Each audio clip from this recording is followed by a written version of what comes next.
Kita berpikir bahwa sesama tidak akan bisa berubah, gak akan tobat lagi dia. Ini yang seringkali terjadi dalam hidup kita, bahkan di rumah tangga kita. Misalnya pasangan suami istri. Sulit untuk menerima, karena di dalam pemikirannya, suami atau istrinya itu sudah tidak bisa berubah lagi. Udahlah, capek. Udah gak bisa aku. Seringkali seperti itu. Kita lupa. Saudari-saudaraku yang terkasih, berjumpa kembali bersama saya Inspirasiku di Antara. Renungan Harian Kamis 30 Maret, Pekan Prapaskah yang kelima.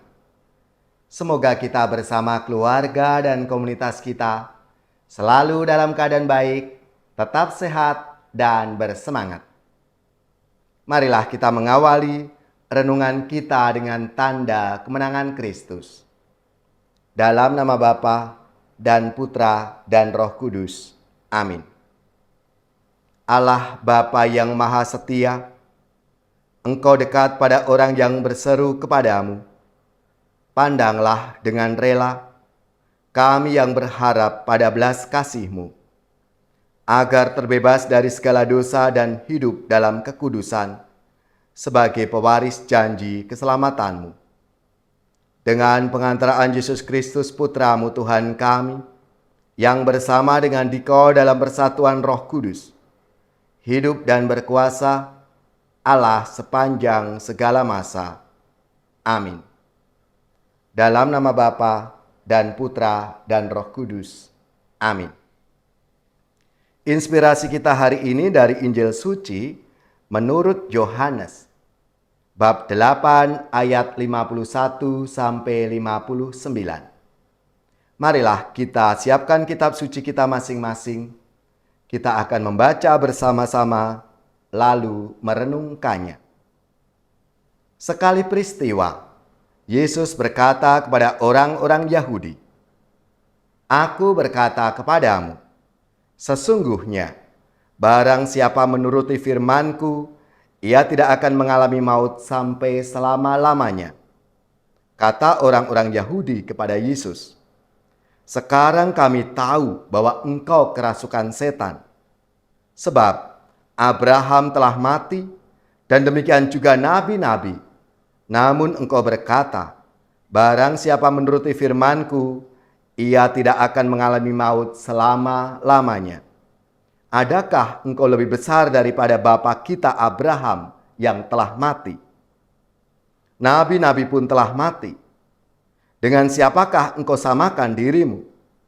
Jawab Yesus, "Jikalau aku memuliakan diriku sendiri, maka kemuliaanku itu sedikit pun tidak ada artinya. Bapakulah yang memuliakan aku. Tentang dia kamu berkata, dia adalah Allah kami, padahal kamu tidak mengenal dia. Sebaliknya, aku mengenal dia, dan jika aku berkata aku tidak mengenal dia, maka aku adalah pendosa sama seperti kamu. Tetapi aku mengenal dia, dan aku menuruti firman-Nya. Abraham bapamu bersuka cita bahwa ia akan melihat hariku. Ia telah melihatnya, dan ia bersuka cita." Maka kata orang-orang Yahudi itu kepada Yesus, "Umurmu belum sampai 50 tahun dan engkau telah melihat Abraham." Kata Yesus kepada mereka, "Aku berkata kepadamu, sesungguhnya sebelum Abraham jadi, aku ada." Lalu mereka mengambil batu untuk melempari dia. Tetapi Yesus menghilang dan meninggalkan bait Allah. Demikianlah sabda Tuhan. Terpujilah Kristus.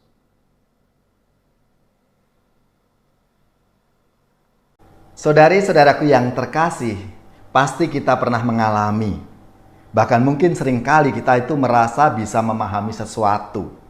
Padahal sesungguhnya kita memahami pemahaman kita sendiri, yang pastinya berbeda dengan pemahaman orang lain atau pemahaman pada umumnya. Kita melihat dan merasa telah berhasil melihat, padahal yang kita capai hanyalah batas penglihatan kita. Maka kita harus berhati-hati ketika kita harus menyimpulkan sesuatu hanya dari luarnya, dari kulitnya saja. Seluk-beluk sesuatu itu belum diketahui atau jangan-jangan justru kita sendiri yang sering menyimpulkan sesuatu hanya dari kulitnya, dari luarnya saja itu. Dalam melihat sesuatu, usahakan jangan langsung menuju pada kesimpulan. Kita harus melihat dengan seksama. Pahami lebih dulu, teliti, pahami dengan detail. Dan kita perlu menggunakan banyak mata untuk melihat. Kita boleh bertanya dan hanya boleh fokus pada satu pandangan. Mengapa? Karena kalau kita ngotot melihat dengan satu arah, kesimpulan kita bisa salah. Dan itulah yang dialami oleh orang-orang Yahudi yang melihat pribadi Yesus sebagai utusan Bapa. Yang hari ini kita renungkan bersama. Yesus sudah menjelaskan sedemikian rupa agar mereka itu paham. Tetapi tetap saja mereka bertahan pada kesimpulan satu arah yang mereka ambil. Bahwa Yesus kerasukan setan. Itu yang disampaikan mereka kepada Yesus dalam sabda Tuhan hari ini. Saudari-saudaraku yang terkasih, kita pun sering kali sama seperti orang-orang Yahudi ini dalam menilai sesama kita. Kita hanya pakai pikiran kita saja, kesimpulan kita sendiri. Kita tidak mau melihat kiri kanan kita atau minta pertimbangan orang lain. Akhirnya kita menjadikan hakim yang kejam bagi sesama kita. Kita mengadili sesama kita sesuai dengan penilaian pribadi kita. Kita berpikir bahwa sesama tidak akan bisa berubah. Nggak akan tobat lagi dia. Ini yang seringkali terjadi dalam hidup kita, bahkan di rumah tangga kita. Misalnya pasangan suami istri. Sulit untuk menerima, karena di dalam pemikirannya, suami atau istrinya itu sudah tidak bisa berubah lagi. Udahlah, capek. Udah nggak bisa aku. Seringkali seperti itu. Kita lupa bahwa kita harus menyelesaikan dengan baik. Ada komunikasi dengan pasangan hidup kita. Dan kita ingat akan hakikat perkawinan Katolik itu. Kebersamaan seluruh hidup dalam suka duka. Apapun yang dialami. Harus bersama-sama. Saudara-saudaraku yang terkasih. Masa Prapaskah ini mengajak kita semua seluruh umat beriman untuk tidak melakukan kecerobohan hanya karena pemahaman kita sendiri dalam hal apapun. Kita perlu komunikasi, kita perlu bertanya, kita perlu diskusi.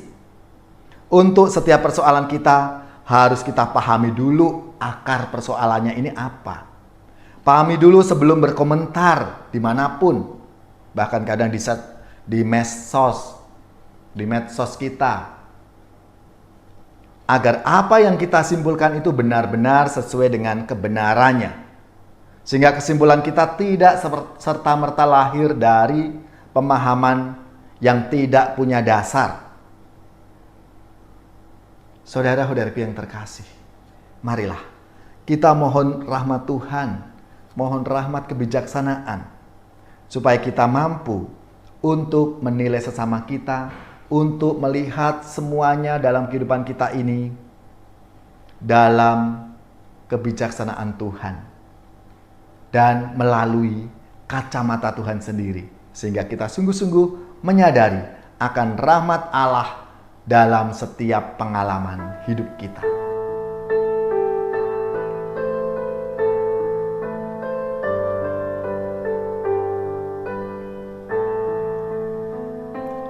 Aku percaya kepadamu, Tuhanlah pengharapanku.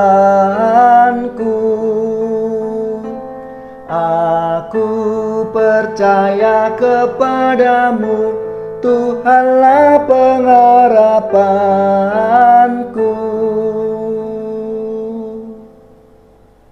Saudari-saudaraku yang terkasih, marilah kita siapkan hati kita untuk menerima berkat Tuhan.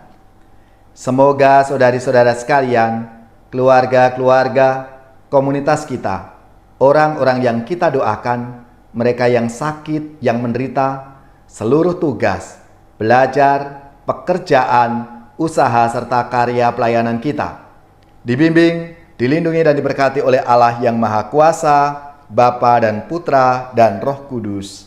Amin.